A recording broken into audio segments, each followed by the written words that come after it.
নমস্কার বন্ধুরা, কেমন আছেন সবাই? আশা করছি ভালো আছেন। আরও একটা নতুন ভিডিওতে আপনাদের সবাইকে স্বাগত।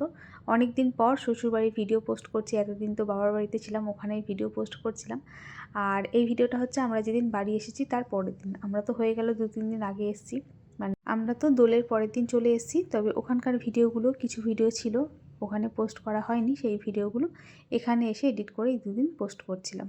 তো এই যে সকালবেলা এই যে রান্নাবান্না বসিয়ে দিয়েছি, রান্নাবান্না প্রায় শেষের দিকে। আর এই যে এদিকে চা করে মাকে চা দিলাম। রান্নাবান্না প্রায় অনেকটাই হয়ে গেছে, তো সময় ছিল তাই ভাবলাম যে এই সময় চাটা খেয়ে নিই।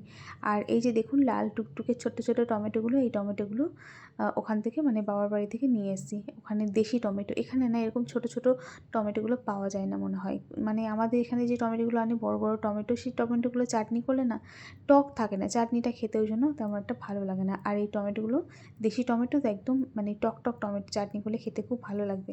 ওই জন্যই এনেছি এই টমেটোগুলো চাটনি করবো বলে। তো ওই যে মাকে টমেটোগুলো ধুয়ে দিলাম, মা কেটে দেবে। ওই টমেটোগুলো সবটাই দিয়ে চাটনি করে নেব। দু একটা ছিল যেগুলো একটুখানি কাঁচা কাঁচা ছিল, সেগুলো ছিল। আর বাকিগুলো সবটা দিয়ে চাটনি করে নেব। আর এই যে রিমা ঝোল খাবারটা দিয়ে দিলাম, ডিম সেদ্ধ, রুটি।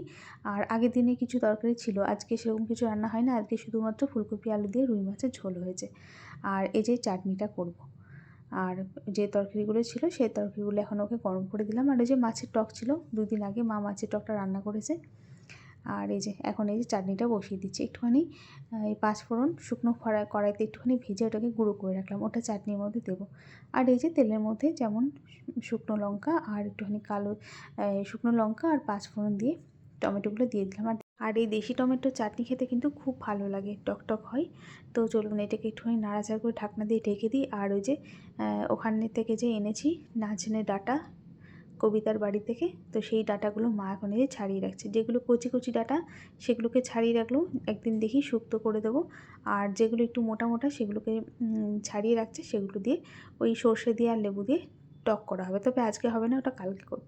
আর এই যে দেখুন টমেটোগুলো কি সুন্দর গলে গিয়ে কতটা জল বেরিয়ে গেছে।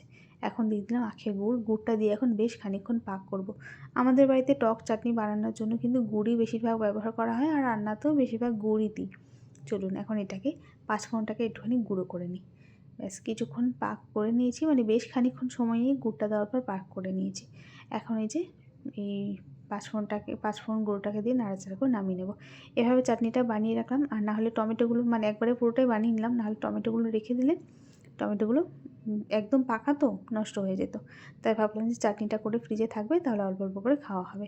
আর এই যে বাইরে থেকে যে পেঁপেটা এনেছে, গাছের পেঁপেটা, সেই পেঁপেটা মা কাটছে পরের দিন তরকারি হবে বলে। আর পেঁপেটা এত ভালো না কি বলবো, খুব তাড়াতাড়ি সেদ্ধ হয়ে যায় পেঁপেটা।